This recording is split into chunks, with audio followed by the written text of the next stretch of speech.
Hello students and welcome to the lecture.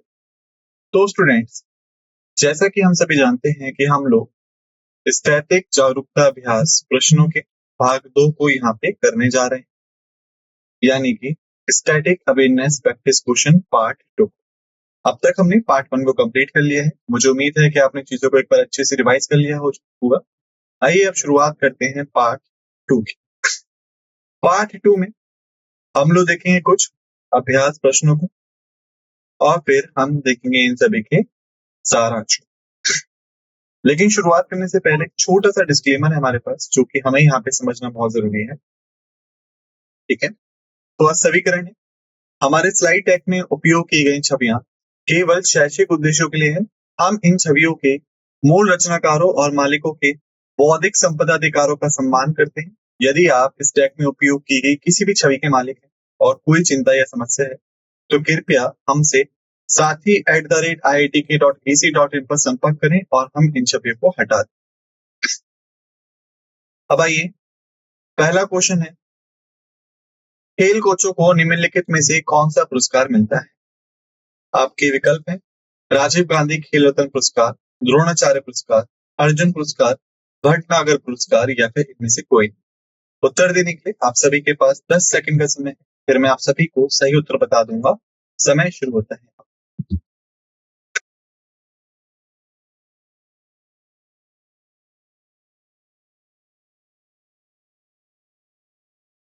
समय समाप्त। सही उत्तर है बी, द्रोणाचार्य पुरस्कार। स्पष्टीकरण, द्रोणाचार्य पुरस्कार भारत में कोचों को उनके खेल कोचिंग में उत्कृष्ट योगदान के लिए दिया जाता है। महाभारत के प्रसिद्ध शिक्षक द्रोणाचार्य के नाम पर यह पुरस्कार कोचों की महत्वपूर्ण भूमिका को मान्यता देता है, जो एथलीटों के कौशल और प्रदर्शन को आकार देते हैं। यह भारत में खेल कोचों को दिए जाने वाले सबसे सर्वोच्च सम्मानों में से एक है। दूसरा क्वेश्चन है, नोबेल पुरस्कार किस देश द्वारा स्थापित किया गया था? विकल्प है यूएसए, यूके, रूस, स्वीडन या फिर इनमें से कोई। उत्तर देने के लिए आप सभी के पास 10 सेकंड का समय है। फिर मैं आप सभी को सही उत्तर बता दूंगा। समय शुरू होता है।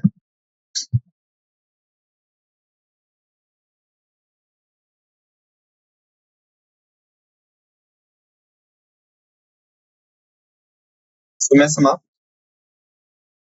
सही उत्तर है डी, स्वीडन।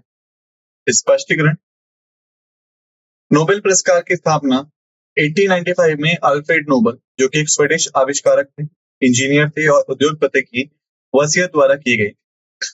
यह पुरस्कार विभिन्न श्रेणियों में प्रतिवर्ष प्रदान किए जाते हैं, जिसमें शांति, साहित्य, रसायन विज्ञान, भौतिकी, चिकित्सा और आर्थिक विज्ञान शामिल है। जबकि नोबेल शांति पुरस्कार नॉर्वे में प्रस्तुत किया जाता है। अन्य पुरस्कार स्वीडन में प्रदान किए जाते हैं, जिससे स्वीडन नोबेल पुरस्कार की स्थापना और प्रशासन से संबंधित देश बन जाता है। क्वेश्चन नंबर 3 है, विश्व जनसंख्या दिवस मनाया जाता है। आप सभी के विकल्प हैं 6 जुलाई को, 7 जुलाई को, 11 जुलाई को, 1 जुलाई को या फिर इनमें से कोई।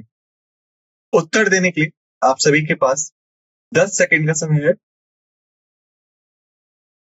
फिर मैं आप सभी को सही उत्तर बता दूंगा। समय शुरू होता है।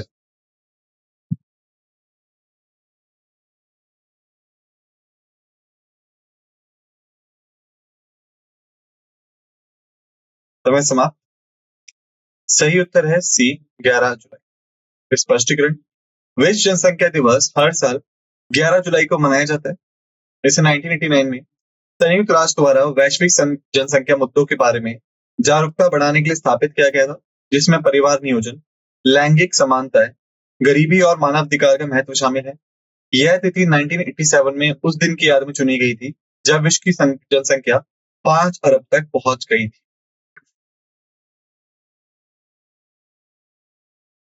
क्वेश्चन नंबर 4 है, विश्व व्यापार संगठन यानी वर्ल्ड ट्रेड ऑर्गेनाइजेशन WTO को पहले किस नाम से जाना जाता था? हमारे विकल्प हैं यूनिसेफ के नाम से, गैट के नाम से, अंगटोड के नाम से, AFO के नाम से या फिर इनमें से कोई। उत्तर देने के लिए आप सभी के पास 10 सेकंड का समय है। फिर मैं आप सभी को सही उत्तर बता दूंगा। समय शुरू होता है अब।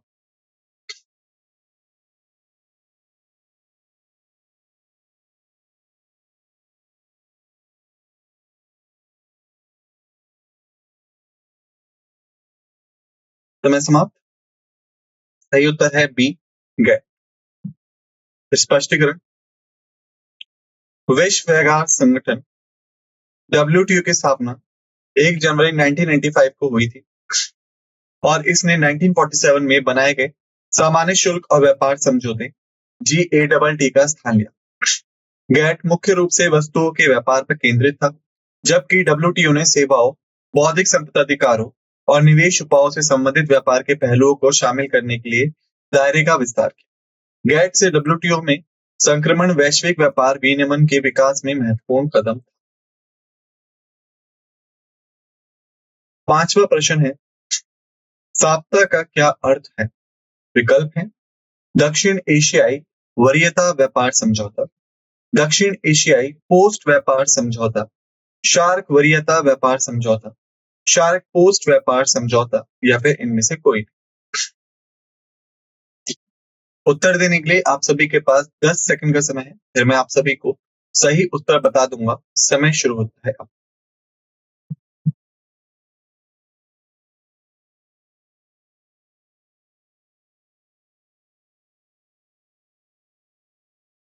समय समाप्त।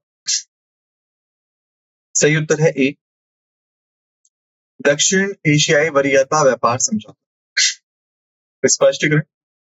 साप्ताह 1993 में दक्षिण एशियाई क्षेत्रीय सहयोग संघ शार्क के सदस्य देशों के बीच हस्ताक्षरित एक समझौता है। इसका उद्देश्य सदस्य देशों को वरीयता शुल्क उपचार प्रदान करके व्यापार और आर्थिक सहयोग को बढ़ावा देना है, जिससे दक्षिण एशिया में अंतर क्षेत्रीय व्यापार को बढ़ावा मिल सके। छठवां प्रश्न है, मर्डेका कप संबंधित है। हमारे विकल्प हैं हॉकी से, फुटबॉल से, बास्केटबॉल से, बैडमिंटन से या फिर इनमें से किसी से भी नहीं। उत्तर देने के लिए आप सभी के पास 10 सेकंड का समय है। फिर मैं आप सभी को सही उत्तर बता दूंगा। समय शुरू होता है अब।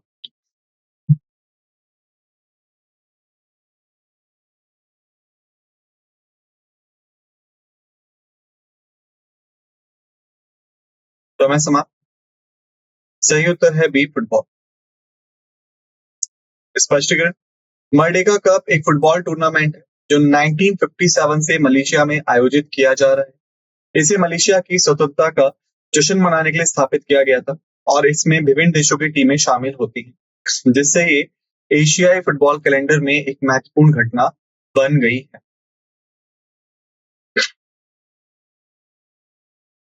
सातवां प्रश्न है, निम्नलिखित में से कौन सा पुरस्कार यूनेस्को द्वारा उन लोगों को दिया जाता है जो जीवन में विज्ञान के उपयोग का लोकप्रिय बनाते हैं? विकल्प है बुकर पुरस्कार, मैक्स हेसे पुरस्कार, कलिंग पुरस्कार, कालिदास सम्मान या फिर इनमें से कोई।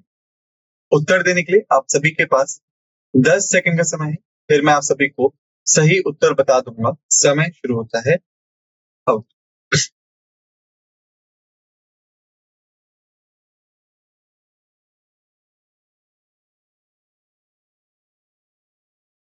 समय समाप्त। सही उत्तर है सी, कलिंग पुरस्कार। स्पष्टीकरण। कलिंग पुरस्कार यूनेस्को द्वारा उन व्यक्तियों या संगठनों को दिया जाता है जिन्होंने विज्ञान में लोकप्रियकरण में महत्वपूर्ण योगदान दिया है।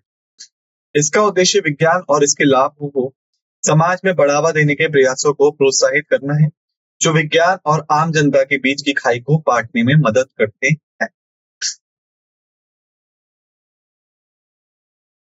आठवां प्रश्न है, भारत रत्न, पद्म विभूषण और पद्मश्री की घोषणा की जाती है।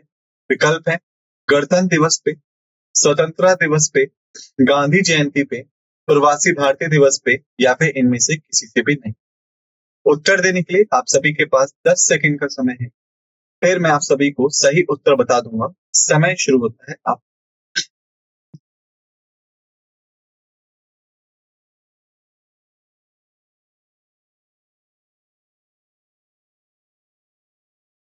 समय समाप्त।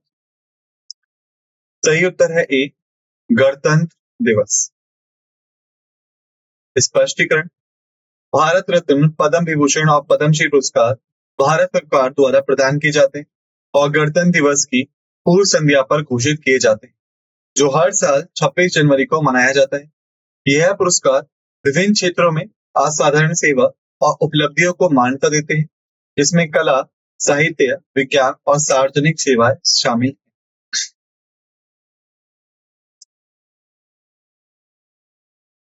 नवाकृत प्रश्न है, यह पुरस्कार पत्रकारों को वित्तीय सहायता प्रदान करने के उद्देश्य से दिया जाता है।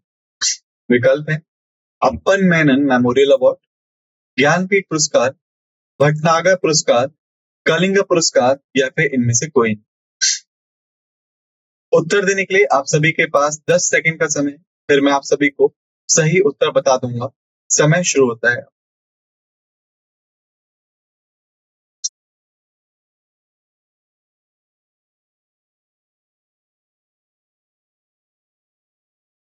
समय समाप्त। सही उत्तर है अप्पन मेनन मेमोरियल अवार्ड। स्पष्टीकरण। अप्पन मेनन मेमोरियल अवार्ड पत्रकारों को दिया जाता है और उनके कार्य को समर्थन देने के लिए वित्तीय सहायता प्रदान करने का उल्लेख रखता है। यह पुरस्कार अप्पन मेनन की विरासत का सम्मान करता है, जो एक उल्लेखनीय पत्रकार थे और पत्रकारिता के क्षेत्र में उन लोगों को प्रोत्साहित और सहायता प्रदान करने का उद्देश्य रखता है। सूचीबद्ध अन्य पुरस्कार विशेष रूप से पत्रकारों को वित्तीय सहायता प्रदान करने पर केंद्रित नहीं।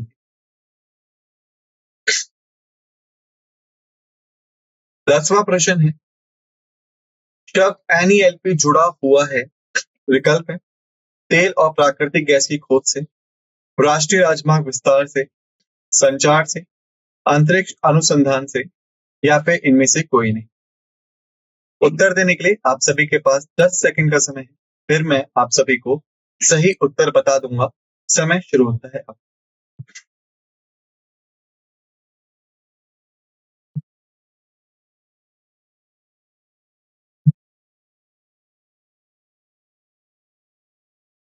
समय समाप्त। सही उत्तर है तेल और प्राकृतिक गैस की खोज। स्पष्टीकरण। NELP का मतलब राष्ट्रीय अन्वेषण लाइसेंसिंग नीति है। इसे भारत सरकार द्वारा देश में तेल और प्राकृतिक गैस की खोज और उत्पादन को बढ़ावा देने के लिए पेश किया गया था। इस नीति का उद्देश्य हाइड्रोकार्बन क्षेत्र में निवेश और प्रौद्योगिकी को आकर्षित करना है, ताकि घरेलू तेल और गैस उत्पादन को बढ़ाया जा सके।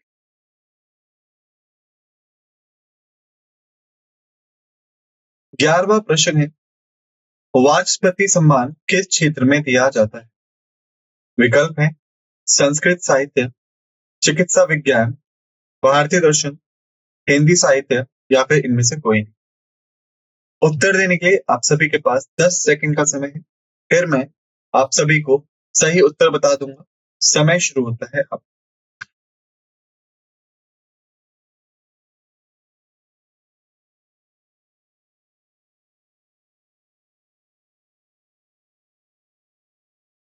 समय समाप्त।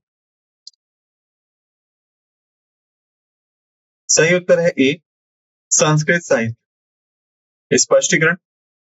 वाचस्पति सम्मान भारत में एक प्रतिष्ठित साहित्यिक पुरस्कार है, जिसे बिरला फाउंडेशन द्वारा 1991 में स्थापित किया गया था।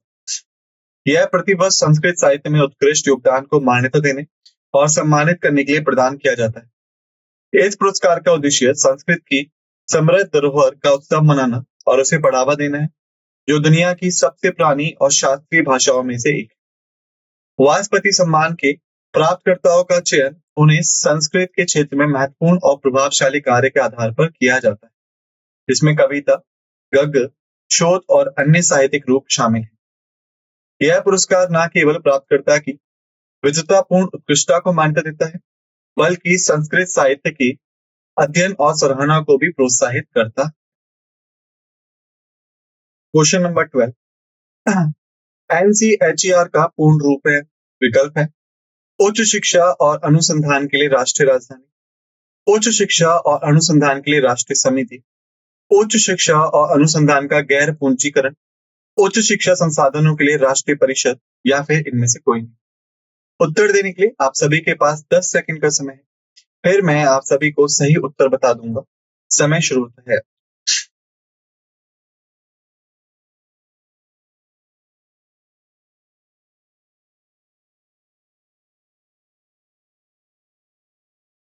समय समाप्त। राष्ट्रीय उच्च शिक्षा और अनुसंधान समिति। स्पष्टीकरण।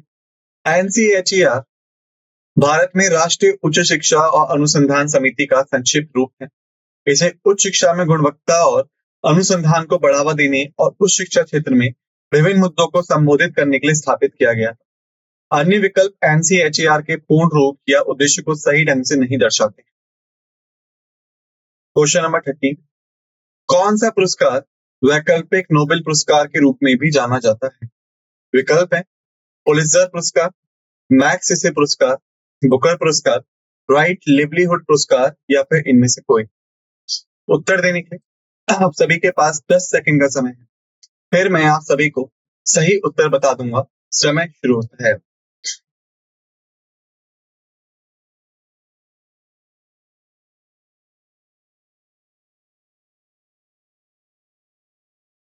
समय समाप्त। सही उत्तर है डी, राइट लाइवलीहुड पुरस्कार। स्पष्टीकरण। राइट लाइवलीहुड पुरस्कार को अक्सर वैकल्पिक नोबेल पुरस्कार के रूप में भी संदर्भित किया जाता है। इसे 1980 में उन लोगों को सम्मानित करने के लिए स्थापित किया गया था जिन्होंने सामाजिक न्याय, पर्यावरण संरक्षण और मानवाधिकारों में महत्वपूर्ण योगदान दिया है। नोबेल पुरस्कारों के विपरीत राइट लाइवलीहुड पुरस्कार वैश्विक चुनौतियों के व्यवहारिक समाधानों पर ध्यान केंद्रित करता है। सूचीबद्ध अन्य विकल्प प्रतिष्ठित पुरस्कार हैं, लेकिन उन्हें वैकल्पिक नोबेल पुरस्कार के रूप में नहीं जाना जाता है।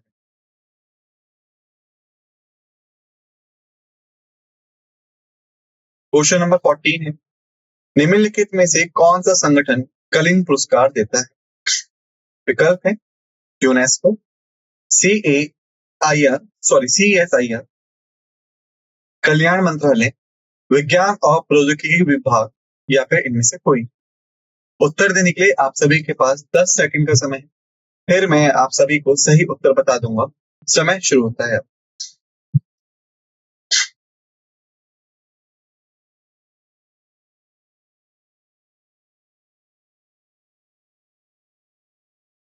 समय समाप्त।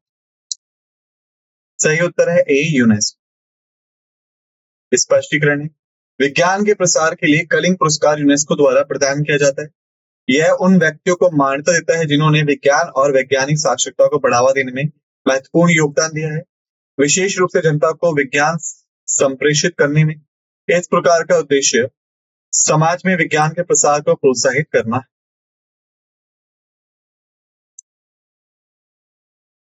Question number 15। धनवंतरी पुरस्कार किस क्षेत्र में दिया जाता है? विकल्प है चिकित्सा विज्ञान, खेल, भारतीय दर्शन, कृषि, या फिर इनमें से कोई। उत्तर देने के लिए आप सभी के पास 10 सेकंड का समय है। फिर मैं आप सभी को सही उत्तर बता दूंगा। समय शुरू होता है।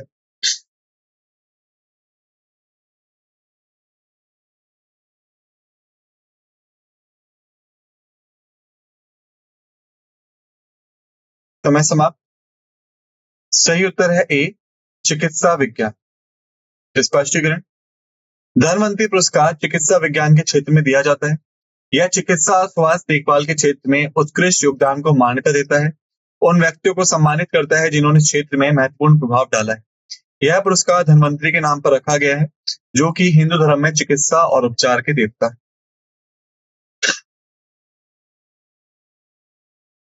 क्वेश्चन नंबर 16 या प्रश्न नंबर 16 है। राष्ट्रीय वीरता पुरस्कार के नाम से भी जाना जाता है। हमारे विकल्प हैं भारत पुरस्कार को, हिंद पुरस्कार को, भारतीय पुरस्कार को, राष्ट्रीय पुरस्कार को, या फिर इनमें से कोई नहीं। उत्तर देने के लिए आप सभी के पास 10 सेकंड का समय है। फिर मैं आप सभी को सही उत्तर बता दूंगा। समय शुरू होता है अब।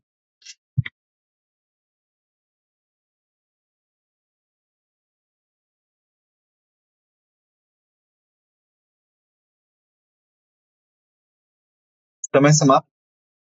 सही उत्तर है ए, भारत पुरस्कार। स्पष्टीकरण। राष्ट्रीय वीरता पुरस्कार को आधिकारिक रूप से भारत पुरस्कार कहा जाता है। यह पुरस्कार भारत सरकार द्वारा उन बच्चों की बहादुरी को पहचानने और सम्मानित करने के लिए दिए जाते हैं जिन्होंने असाधारण वीरता के कार्य किए हैं। भारत पुरस्कार शब्द उनके न्याय कर्तव्य की राष्ट्रीय मान्यता को दर्शाता है। क्वेश्चन नंबर 17 है, चौथा स्तंभ शब्द का तात्पर्य है। हमारे विकल्प हैं अविकसित राज्यों से, संसद से, न्यायपालिका से, प्रेस से, या फिर इनमें से कोई। उत्तर देने के लिए आप सभी के पास 10 सेकंड का समय है। फिर मैं आप सभी को सही उत्तर बता दूंगा। समय शुरू होता है अब।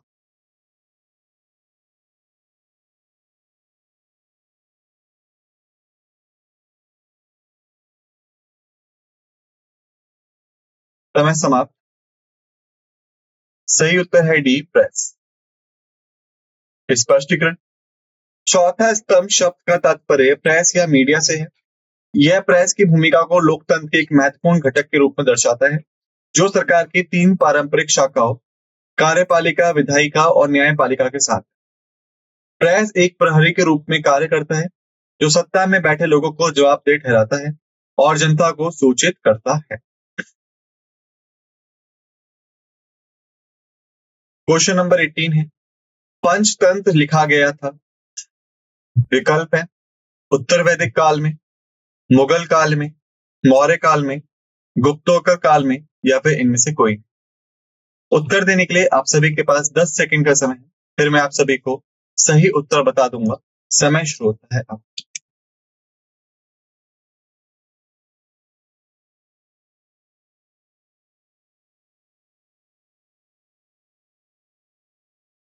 समय समाप्त। सही उत्तर है इनमें से कोई नहीं। स्पष्टीकरण। पंचतंत्र की रचना विष्णु शर्मा द्वारा गुप्त काल के दौरान की गई थी, इसलिए विकल्प ई ही सही उत्तर है।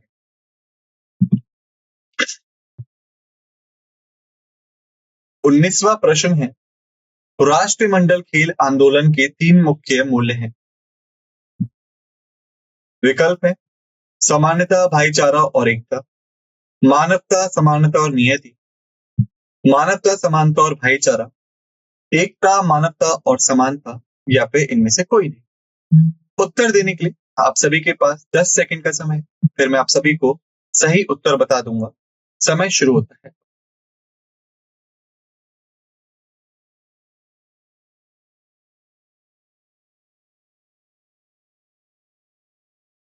समय समाप्त। सही उत्तर है बी, मानवता, समानता और नियति। स्पष्टीकरण। पहला है मानवता, व्यक्तियों के सम्मान और सामान्य भलाई के महत्व को दर्शाता है। दूसरा है समानता, सभी एथलीटों के लिए निष्पक्षता और समान अवसरों के लिए प्रतिबद्धता को उजागर करता है, चाहे उनका पृष्ठभूमि कुछ भी हो। न्यायति, एक साझा भविष्य और उद्देश्य को सुझाव देता है, जो राष्ट्रमंडल देशों की सामूहिक आकांक्षाओं पर केंद्रित है। क्वेश्चन नंबर 20 है, भारतीय संविधान के अनुसार लोकसभा चुनाव लड़ने के लिए न्यूनतम शैक्षिक योग्यता क्या है।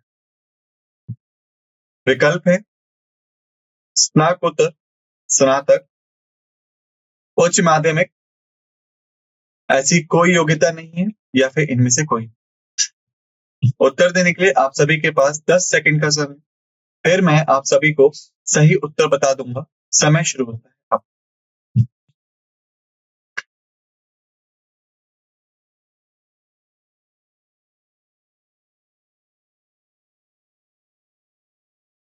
समय समाप्त। सही उत्तर है डी, ऐसी कोई योग्यता आवश्यक नहीं। स्पष्टीकरण। भारतीय संविधान के अनुसार लोकसभा यानी जनता का सदन, इसके चुनाव लड़ने में कोई भी न्यूनतम शैक्षिक योग्यता आवश्यक नहीं। संविधान के अनुच्छेद 84 में लोकसभा की सदस्यता के लिए योग्यताओं का उल्लेख है, लेकिन इसमें किसी शैक्षिक योग्यता का उल्लेख नहीं। हालांकि व्यवहार में उम्मीदवार अक्सर अपनी विश्वसनीयता और मान्यताओं के प्रति आकर्षण बढ़ाने के लिए उच्च शैक्षिक योग्यताएं रखती है। 21वां प्रश्न है, तानसेन सम्मान किस क्षेत्र में दिया जाता है। विकल्प है संगीत, साहित्य, विज्ञान, पत्रकारिता, या फिर इनमें से कोई नहीं। उत्तर देने के लिए आप सभी के पास 10 सेकंड का समय है। फिर मैं आप सभी को सही उत्तर बता दूंगा। समय शुरू होता है अब।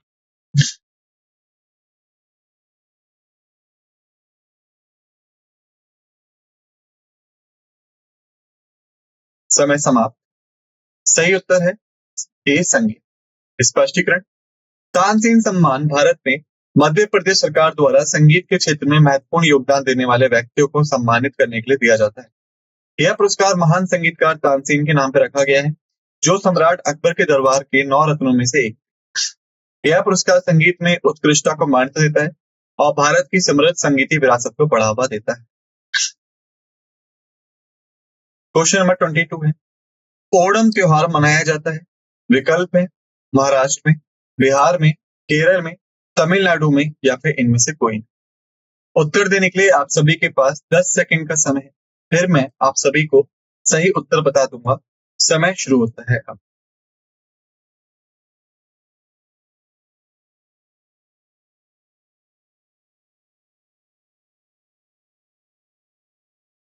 समय समाप्त। सही उत्तर है सी केरल। स्पष्टीकरण। ओणम केरल में मनाया जाने वाला एक प्रमुख त्योहार है, जो फसल के मौसम को चिन्हित करता है और पौराणिक राजा महाबली का सम्मान करता है। यह विभिन्न उत्सवों द्वारा विशेषता है। इसमें पारंपरिक नृत्य, संगीत, नाव दौड़ और ओणम सद्या नामक एक भव्य भोज की तैयारी शामिल। यह त्योहार आमतौर पर अगस्त से सितंबर में होता है और केरल के लोगों के लिए खुशी और एकता का समय होता है। क्वेश्चन नंबर 23, निम्नलिखित में से कौन एक नृत्य नाटक है? विकल्प है कथक, कथकली, ओडिसी, मणिपुरी या फिर इनमें से कोई। उत्तर देने के लिए आप सभी के पास 10 सेकंड का समय है। फिर मैं आप सभी को सही उत्तर बता दूंगा। समय शुरू होता है।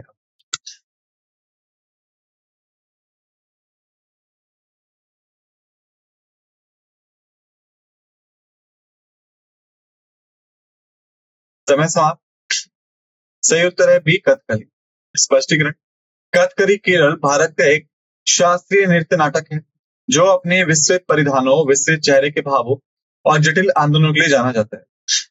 यह कहानियों को बताने के लिए नृत्य, संगीत और थिएटर के तत्वों को जोड़ता है, जो अक्सर रामायण और महाभारत जैसे हिंदू महाकाव्यों से ली जाती है। जबकि अन्य विकल्प शास्त्रीय नृत्य रूप है। कथकली विशेष रूप से नाटकीय कहानी कहने को शामिल करता है, जो इसे एक नृत्य नाटक बनाता है।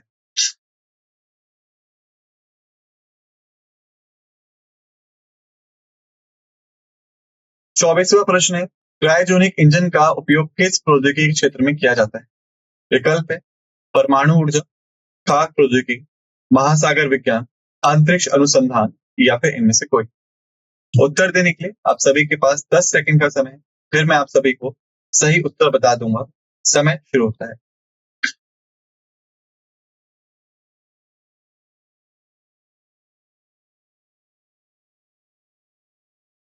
समय समाप्त। सही उत्तर है डी अंतरिक्ष अनुसंधान। स्पष्टीकरण। क्रायोजेनिक इंजन का मुख्य रूप से अंतरिक्ष अनुसंधान और एरोस्पेस प्रौद्योगिकी में उपयोग किया जाता है। यह इंजन क्रायोजेनिक प्रणोदकों का उपयोग करते हैं, जैसे तरल ऑक्सीजन और तरल हाइड्रोजन, जिन्हें अत्यंत निम्न तापमान पर रखा जाता है। यह प्रौद्योगिकी अंतरिक्ष यान और उपग्रह को लॉन्च करने के लिए महत्वपूर्ण है, क्योंकि यह पृथ्वी के गुरुत्वाकर्षण बल को पार करने के लिए आवश्यक उच्च दक्षता और थ्रस्ट प्रदान करती है। क्रायोजेनिक प्रौद्योगिकी आधुनिक अंतरिक्ष मिशनों और रॉकेट प्रणोदन प्रणालियों के लिए अनिवार्य है। 25वां प्रश्न है, पुस्तक patrons of the poor, caste politics and policy making in India के लेखक कौन है? विकल्प है नारायण लक्ष्मण, ग्रेग लिंडसे, खुशवंत सिंह, सलमान रुश्दी या फिर इनमें से कोई नहीं। उत्तर देने के लिए आप सभी के पास 10 सेकंड का समय है। फिर मैं आप सभी को सही उत्तर बता दूंगा। समय शुरू होता है अब।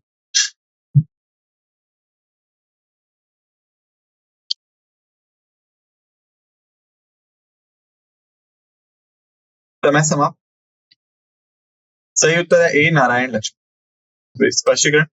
नारायण लक्ष्मण पुस्तक patterns of the poor, caste politics and policy making in India के लेखक है। यह पुस्तक भारत में जाति, राजनीति और नीति के अंतर संबंधों की पड़ताल करती है। इसमें यह देखा जाता है कि जाति किस प्रकार निर्णय निर्माण और सामाजिक कल्याण कार्यक्रमों की डिलीवरी को प्रभावित करता है। हमने प्रश्नों को समाप्त कर लिया है। आइए सारांश को देखते हैं। हमने देखा कोचों के लिए खेल पुरस्कार, नोबेल पुरस्कार संस्था, विश्व जनसंख्या दिवस, WTO का पूर्ण नाम, साप्टा का अर्थ, MNREGA cup association, UNESCO award for science popularisation, civil awards presentation, journalism, national स्टेंस अवार्ड, NELP मीनिंग, वाजपेयी सम्मान क्षेत्र, NCHR का पूर्ण नाम, वैकल्पिक नोबेल पुरस्कार, कलिंग पुरस्कार प्रदान करने वाला संगठन, प्रधानमंत्री पुरस्कार क्षेत्र, राष्ट्रीय वीरता पुरस्कार का नाम, चौथा स्तंभ परिभाषा, पंचतंत्र लेखन काल, राष्ट्रमंडल खेलों के मूल्य, लोक सेवा चुनाव के लिए न्यूनतम योग्यता, तानसेन सम्मान क्षेत्र, ओणम त्योहार स्थान, नृत्य नाटक आयोजन की जगह का उपयोग, पैटर्न सदुपयोग के लिए। इसी के साथ हमने कर लिया है इस भाग को समाप्त। आप सभी से निवेदन है कि जो भी चीजें हमने यहाँ पढ़ी या समझी उन्हें एक बार अच्छे से रिवाइज कर लीजिएगा। मिलते हैं आप सभी से दूसरे लेक्चर में। इसी के साथ इस लेक्चर को समाप्त करते हैं। आप सभी का धन्यवाद।